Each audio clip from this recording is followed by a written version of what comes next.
Anda masih membazir tenaga menumbuk dan mencincang rempah secara manual? Jangan susahkan diri lagi. Kini ada pengisar Super Blend.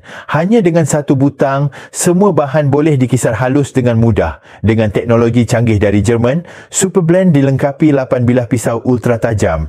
Mampu mengisar ke kacang keras, rempah hingga ais batu dengan mudah.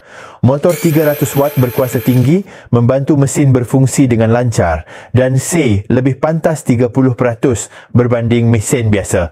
Bekas pengisar diperbuat daripada keluli tahan karat 304, anti karat, anti lekat, mudah dibersihkan hanya dengan satu lap. Super Blend bukan sahaja menjimatkan masa, malah menggantikan sepenuhnya kerja menumbuk dan mencincang secara manual. Hanya perlu tekan butang dan kisar serta-merta, tidak perlu tenaga, tiada masalah mesin tersekat. Setiap keluarga yang telah membeli pengisar ini pasti berpuas hati dan merasakan ia sangat berbaloi. Super Blend kini dalam promosi, diskaun 50% hanya untuk mereka yang sedang menonton video ini. Cepat tekan butang tepahan di bawah untuk memiliki pengisar serbaguna yang hebat ini.